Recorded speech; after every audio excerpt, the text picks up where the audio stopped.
Good afternoon, everyone, and thank you. Heartiest thanks to everyone for having spared the time, having joined the session. This is the first of the series. Let me also welcome our guest, Neel Pethe from Waman Hari Pethe. Hello, Neel. Good to see you. Thanks for having me here. Sure.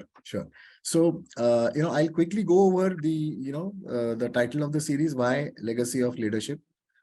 All of us are aware that GIA established itself in 1931, and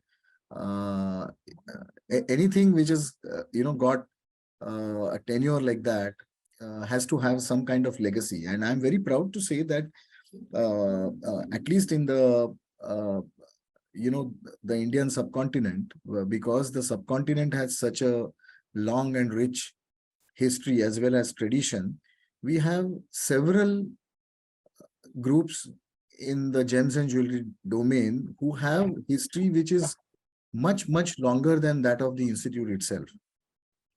And for businesses to last centuries, last decades, let alone centuries, they must be doing something right, because times keep changing, priorities keep changing, values also sometimes are moving here and there. But here are, we have certain groups, certain people who do not really move away from their fundamental values. And I think that is what keeps them absolutely relevant, no matter how the times are changing.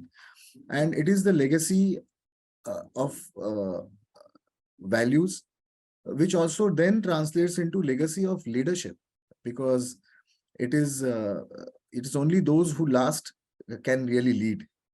And these are leaders of practices, leaders of value systems, leaders of several intangible aspects of conducting ourselves and doing our business, which is then translated into their leadership position in the market.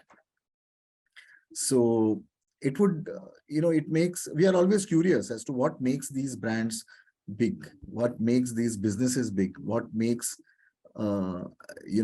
these large conglomerates tick, and what is their secret formula, so to say, right?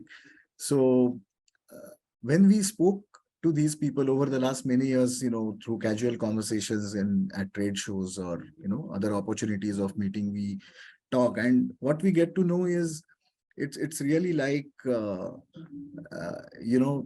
used to be this Pixar movie, some panda, where he finally says that there is no secret formula. It's about practicing your everyday life with things which are right, which appeal to you, which are definitely right, not only for yourself but also for others. So it is some of these simple operating and practicing principles that will eventually emerge. And idea is to actually connect with the members of our own group, which is the GIA Alumni Collective, and know from them that what they think are the reasons behind such a long, strong and rich legacy of leadership that they all are living, and they are all a part of this in moving time, in the sense that this legacy of leadership is something, this is, to quote a couple of the people that we spoke with, they say that this is something which, I haven't really inherited from my previous generations. This is something which I have borrowed from my future generations. And it's in my custody today. I need to make it stronger. I need to really make it richer before I hand it over to the next generation, or before I hand it over to the next rightful owner of this. So to that extent, it's it was an eye-opening remark. And I think that is what makes all of them so very different. So we will be having these sessions every month, is what we have decided. Third week of every month, and third Thursday of every month. So my request to all of you is to kind of keep looking forward to the confirmations from our end, the invitations from our end, but you might as well block your calendar even now, so that you are able to prioritize this, in your busy schedule. And for the convenience of all, because these sessions are mostly that of sharing the thoughts or the thought process of people, we have kept them in the Zoom platform and in virtual mode, so that it creates minimal disruption in your working day, and you are able to just log in and log out, log and log off, whenever it's time. And that is what will make sure that we also stay connected once in a month. It's a good reason for us to again come together, see familiar faces, read familiar names in the participant or attendee list. It's because of bandwidth thing that we are keeping video open only for the panelists. This session is being recorded, as has been informed several times by the panelists. And that is that's another thing. We are doing it predominantly for the archival reasons, which are GIA internal. Our intention is to also transcribe this interview and eventually publish in the print form, using a suitable print medium, which in most likelihood it will be GJEPC's Solitaire platform. So those who are not able to, this session is currently open only for the GIA alumni. So anyone who's outside of the alumni list can still listen. I can't say listen, can still read about what Neel has to say about uh, the legacy of leadership that the WHP group has managed to live by, in that article that will get published eventually. So without taking too much time, I will now request my colleague Shiv Prasad Hiremat to start with the questions and answers, and I will stay in the background. So over to you, Shiv Prasad. Thank you. Well, thank you so much, sir. The introduction about legacy and context that you said, I think that this couldn't have been much. So thank you so much for that, and thank you so much, Neel, for taking in the time today and joining us here. And my big thanks to all the people who have joined in. It's difficult to take time out from your busy schedules, businesses, and thank you for everyone for joining in today. So I want to welcome all of you to this first ever Legacy of Leadership Knowledge series. Just as a quick note, uh, the format of this event would be where we would have a conversation with Neel. We would get to understand legacy, leadership, and more about the WHP brand, as well as Neel's journey through this session. And the interesting part is that you will also get to ask a lot of questions to Neel. So for that, you all can use the chat feature that's available to you.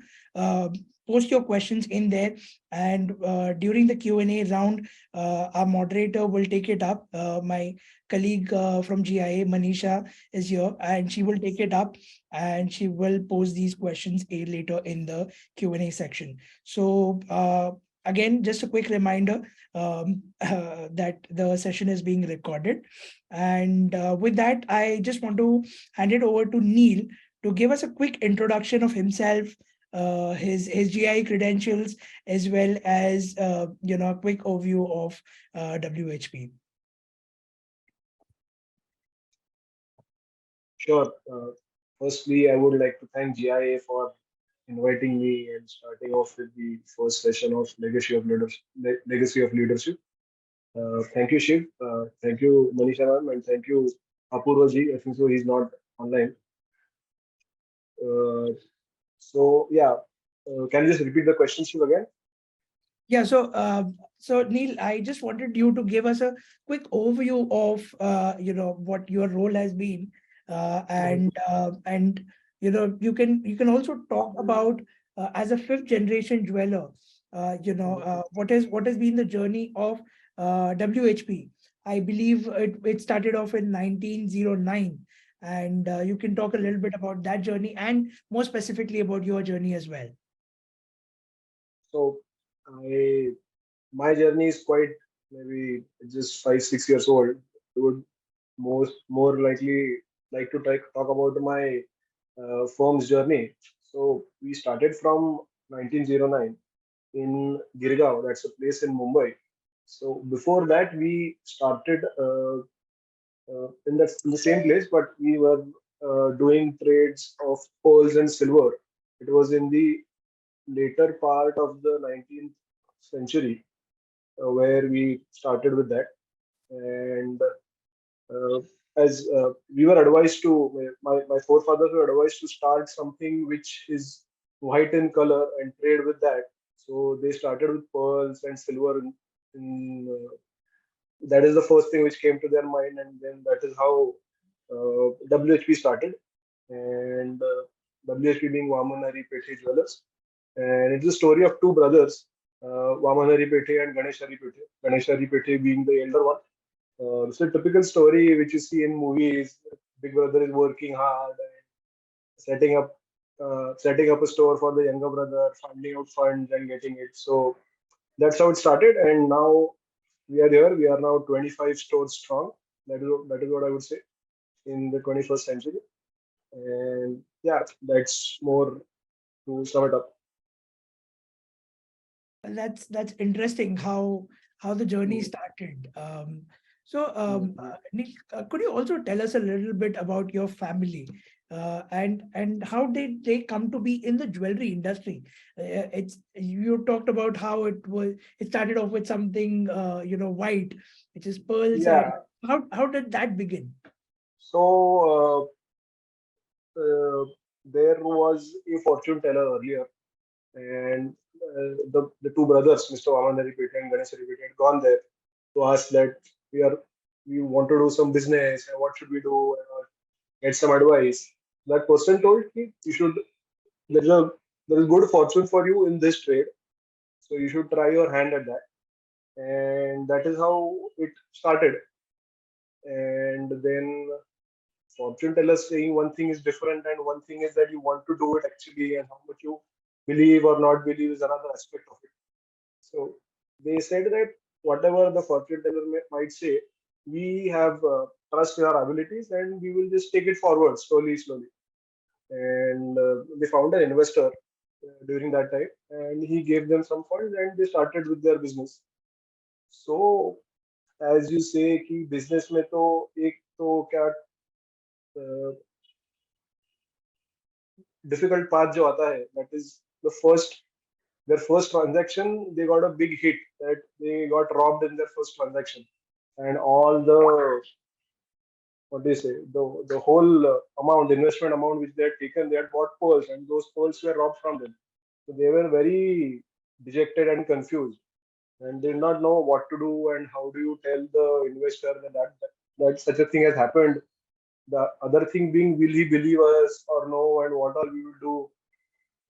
So then both of them thought there's no point in dwelling over lost causes. You just have to go and talk to the investor, tell him what has happened. So with a heavy heart, they went there. They spoke to him, and that man, I don't know what thought occurred to that man. That man said, "Oh, such a small issue. It's not a problem. You take the amount again. You do your uh, do your trade. We trust you because we know what family you are from." And that is how the business originated, from trust, and that is how it is running right now, with trust.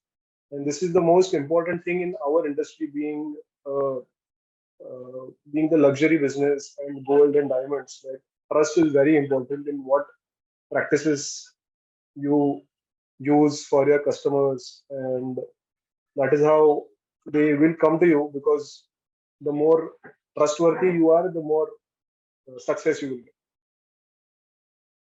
Very true. That's so. First of all, I mean, that is an amazing story. Mm. I mean, just the amount of confidence that the investor placed in the family name and the trust that your forefathers were able to establish. I think that was probably the reason why it had such auspicious beginning. Also, one thing to interrupt. Later on, as soon the business picked up, My forefathers returned the amount, returned the double amount back to them, saying that we were in debt, so with you, we had to give that back. Imagine such a condition happening in this age. I mean, it will be such a big news and everything and all. It will be a difficult thing to do also from an investor point of view, and you do not find such investors also like now in this age. Yeah, please continue. Yeah, that's of course. So again, amazing story. Thank you for sharing that with us, Neel. So one of the important things which I wanted to learn from you about, that there is a tagline which is mentioned at the end of the video. If you can talk a little bit about that, and also the vision behind WHP as a brand, and how has the brand remained focused on that particular vision for decades and decades. Mhm. So I will first introduce. I will first say something about my brand before, so that I don't know. There are we have a lot of people. There might be people from north, south. So I will True. just give a little brief. So we are a predominant Maharashtrian jeweler, and that is what people identify us as. Not that we identify it, but it's very important for us to know what people think of us. So since we are identified as a Maharashtrian jeweler, uh, our main tagline was in Marathi language. That is called "Soneri Kshananse Sobati," which means in Hindi is "Sunere Palon ke Saathi." So the first thing which came to our mind was why do people come to us? Obviously, they come to shop. They like the designs. They like the service that we are giving. They like uh, they like the salespeople who come and talk to them, they engage with them, they help them choose what they want to buy. But in spite of all this, why does a consumer come into a gold store to buy something? The first thing is there is a special occasion which is there for him or for her. Maybe there is a wedding, there is a birth, there's a newborn baby, there is an anniversary or something like that. So it is a happy moment for them. And we are very happy to be a part of that moment with them. That is why this tagline comes into picture, Suneri Palo ke Saathi. So it is a golden moment in their life, and we are very happy to celebrate it with them by being a part of it. Great, great. Neel, can you also tell me a little bit about, you also gave a little brief about how, WHP is very Maharashtrian focused in that sense. So it's very community driven, community focused. And I also believe that you have a presence across a few Western Indian states. So Yes. again, this is a very excellent question to you on the aspect of merchandising, which I believe is what you specifically look after. So, what has been your merchandising strategy, especially when you're catering to this one particular segment, one particular community? And what are your specific thoughts on visual merchandising, especially when you're catering to this consumer base? Yeah. Uh, so uh, we do not want to target just Maharashtrians. First of all, it is that Maharashtrian people come to us. Is what we have a majority share of Maharashtrians coming to us. Mhm. So naturally, we have to cater to them more, and we have to keep jewelry which they will like more. Being that we do not exclude uh, variety of jewelry. Like Maharashtrian people like Maharashtrian jewelry, but they want something from south, they want something from north, just as variety, or maybe they might not buy it. Maybe not every Maharashtrian will buy it, but some of them might buy. As you know, India is very diverse. Mumbai is very diverse. There are a lot of people living. There are only not Maharashtrians here. There are people from all over India, maybe all over the globe here.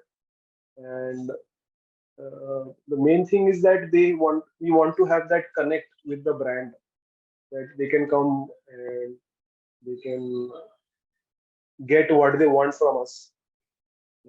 May it be a South Indian, maybe a North Indian, maybe it's someone from West or the East. As you said, can you just come back about the merchandising part? I just forgot what you had asked. Yeah, so essentially, when you're catering to this audience, which is predominantly Maharashtrian, what has been your merchandising strategy? And also, can you elaborate a little bit on the visual merchandising aspect of how do you plan it in terms of is it collection based, or is it based on a specific category? Especially because there is a lot of traditional jewelry which is relevant only majorly for the Maharashtrian consumer base that you would have. Mhm, mhm. So, as of now, we are in transition from a family jeweler to maybe chain stores.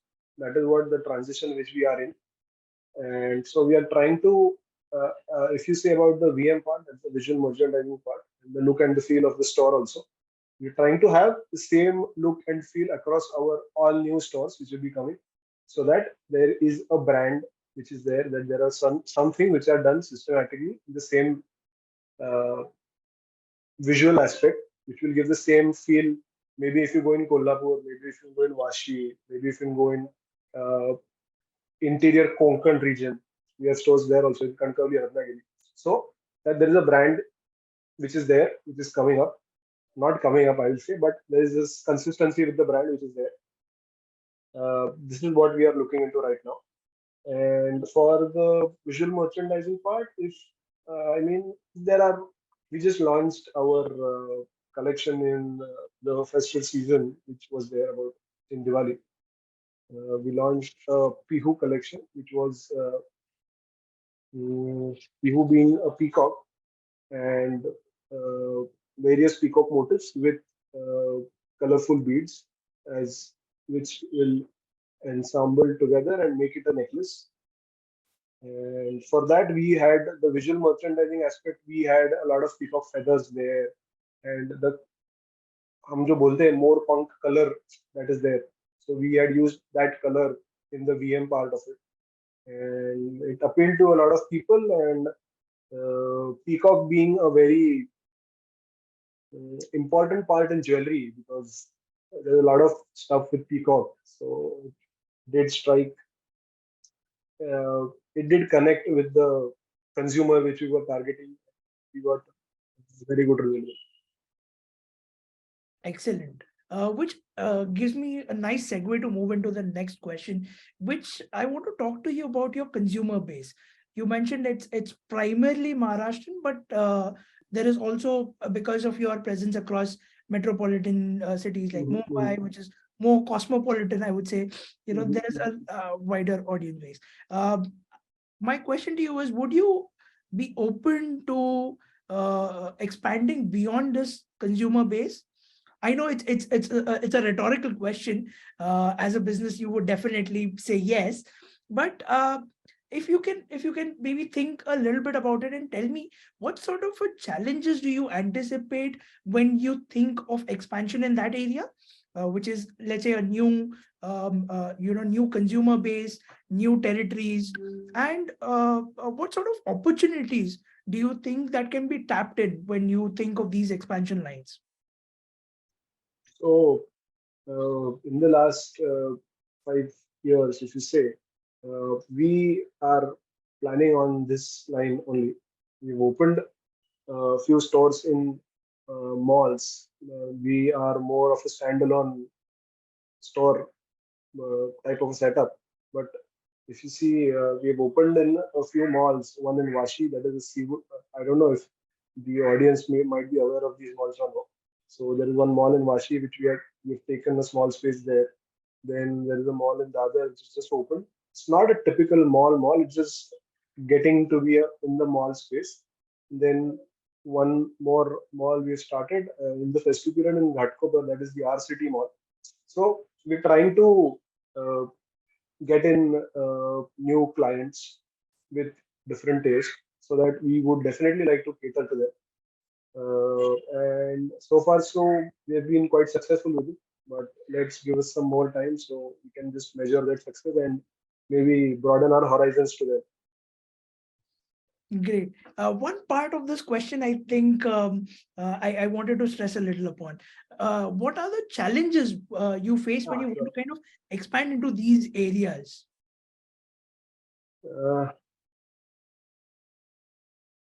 I don't know how I would want to answer that, but I will try my best to do it. So, uh, as Shiv mentioned earlier, I'm a fifth generation who's working in this business. I've been dealing with four earlier generations, and that itself is a challenge first. And to convince them and getting them on the same page is a first huge task, where you have a lot of diversity in opinion and a lot of which is good, because if there is no diversity in opinion, then you're not moving forward. There's a lot of clashes with mindsets and that, but that has always led to something which is very fruitful. Getting another aspect from an older generation, or maybe me giving some input as a new generation, has helped them, and that is what I think, and what I've got from them has definitely helped me. And yeah, that also, that process is a little slow. You can agree to that, that the process will be a little slow, but the results will be definitely good from that process. Great, great, great. I believe many of our members who are already listening into you, or you know, when we talk to our people in the network, there are many people who would relate to what you were just saying, Neel, especially when it's family-owned business. You have that a point where the younger generation is often asked, you're challenging some old set established ideas. What do you have to showcase for these new ideas? So I probably would, I think many people in the audience would kind of relate to that. That's an interesting point. So from this, I want to ask you a little bit in terms of Then something is coming very, will be asking me something very, uh, I'll be trapped, I think so. not really, not really, but similar territory, I would say. Uh, what would you say would be a biggest risk, one of the biggest risks that you've taken, and did it pay off?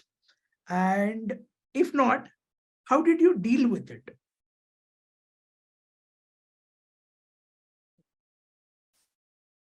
So, risk is, yeah, I mean, I thought so. Something of this is going to come now.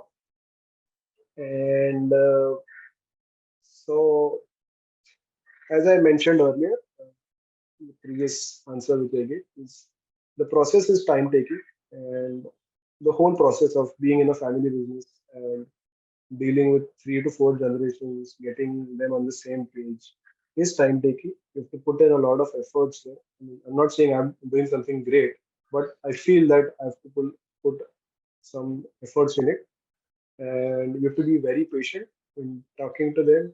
And when it is family, there is always the aspect of not hurting anyone, and just being in the yeah, I mean, not hurting anyone, and getting them to talk, getting them to maybe trying to reason with them. Why shouldn't we do this, or why should we do this? Something on that aspect. And saying that, since we are in the business from 1909, we have my, I mean, not me as in my uh, other the previous generations have worked very hard to get us at this point here. So, and it is my duty and the people to come, their duty to take it forward. But the way forward can be different for you, will be different for me, right? What I think is forward may be backward for you. What you say is forward may be backward for me. So my idea of taking it forward is to, which was very challenging for me, which I was trying to tell it to them. That is why I'm sharing it with you. is since we are about 114, 115 years old, we have that uh, positioning in the business saying that people will know us by our business. And there should be a brand recall, and there should be broadening of the horizons of the brand, not just on the jewelry segment, but in various segments, various different segments. Maybe into something like construction, maybe building hospitals, or maybe doing something. So that is what I was trying to tell uh, my family members, and they said no, we should just do what is there right now, not something else, and this. And then I was very dejected at times, saying that they're not trying to understand, or maybe I'm not trying to get, or maybe to connect to them. Then I so the biggest risk which I took was, there was another family member, not in the business, but outside of our business. I went and spoke to him and told him that this is what I'm thinking, and this is what I think I should do. Then he said, see, there is no problem in going and talking to someone. So if you feel you want to do it, make a project plan and present it to them, saying that this is the cost involved, this is what will be there. When you will tell them this much profit will be there, everyone will be ready. That is what he told me. I made a project plan and I presented it to them, and then it was easy to get it through. So that was the risk, and it is still an ongoing process for me, and hopefully it will pay off. Absolutely. Kudos to you for having gone through that journey, and uh, good luck to you for that project that you presented to Mm. your family. This actually brings me to a nice juncture where I want to ask you. There certainly would have been moments where you would have felt dejected or felt really low. Uh, what do you do, Neel? Do you look in the? What do you say to yourself when you look in the mirror and you're at your low point? Yeah, I mean, there were a lot of there was a situation where you feel like that no one is listening to you. I still face it. So, but at this point, me being the youngest of the in the family, uh, they will if the family members say something, or if they say that this is not the right time to do it or something, there is definitely going to be some thought process behind that, or what we to in simple terms we say we need a closure about something. Why ऐसा है तो क्यों, ऐसा नहीं है तो क्यों, so that you are mentally satisfied with why are they saying no, or why are they saying we should do something like this or we should do something like that. So that closure which you get is important. If you do not get it, think that there is something else which is going to happen good for you.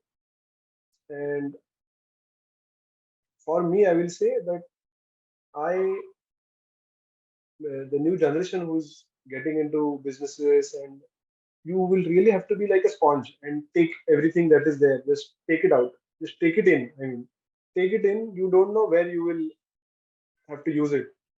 Also, you'll have to put in the hard yards, and those hard yards are very important, because when you put those in the initial 5-10 years, you understand how the business is run, and then you can push something to your family later on, saying that this is how it can be done.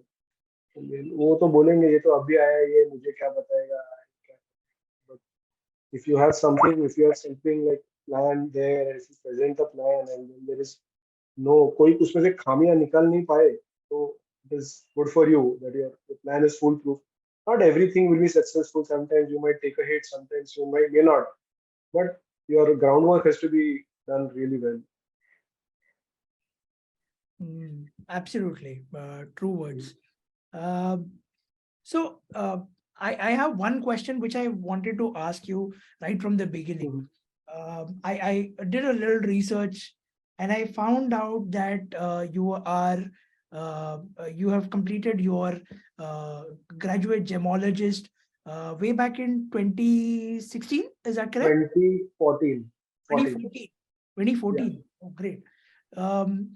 Just talk to me a little bit about your on-campus experience. How was it building those relationships with your colleagues, peers. How was that experience at GIA? Uh, Firstly, I had decided to become a gemologist when I was in school.